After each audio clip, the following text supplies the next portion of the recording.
Hi, I'm Lucy, and this is my story. So ever since I was young, I've always struggled with my mental health. I was a fairly average child, an overachiever in many ways. I had things that I loved, like supporting my football team, watching my favourite shows, playing video games with my friends. To the outside world, there was nothing wrong. I was a star pupil, I had lots of friends, but inside I was really struggling. I remember there were these intense periods in my life where I couldn't sleep properly. I lost interest in things I enjoyed most. I stopped talking to my friends and going out. I found it so hard to get out of bed, to cook, to shower, to live. I didn't see those early signs and I didn't think it was that serious. I only realised how bad things had gotten one night when I was 14.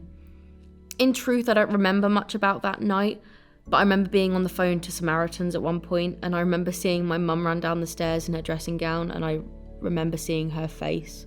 To this day, that's just printed in my memory. I felt like I'd let her down and let myself down, and we sat on the kitchen floor holding each other for what felt like hours.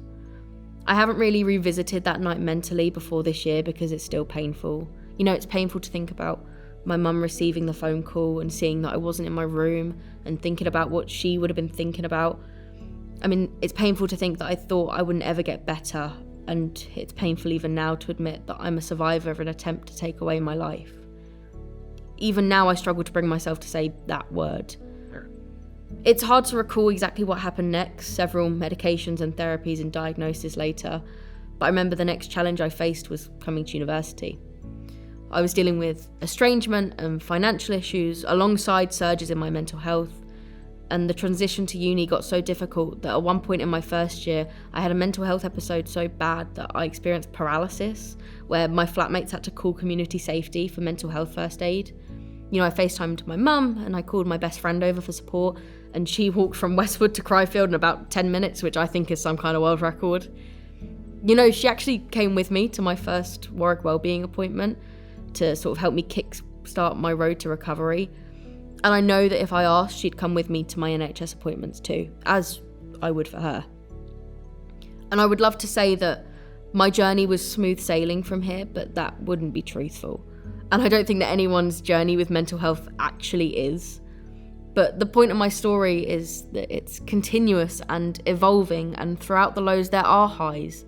I might have been at that critical point 7 years ago with relapses since, but I'm graduating soon and I've made it. So yes, I've had many life-changing events, and yes, it's tough sometimes, but the people in my life that I trust and I talk to make that struggle less lonely. Talking and being vulnerable has made me realise that I should be proud of where I am today. I've learnt a lot about myself and what my mental illness means for me, and it will always be a part of me, but I know I can control how much I let it define me, because although it's a prominent part of my life, there is more to me than my mental illness, and there always will be. But from the outside, you wouldn't know any of that about me. To you, I'm just another person studying the fab, or I'm the person queuing behind you for Cafe Nero. I'm the person you see walking across the library bridge every morning, and I'm the person who sits at the back row of L4. I'm your personal tutee. I'm your friend. I'm your colleague. I'm you. And I could be anyone.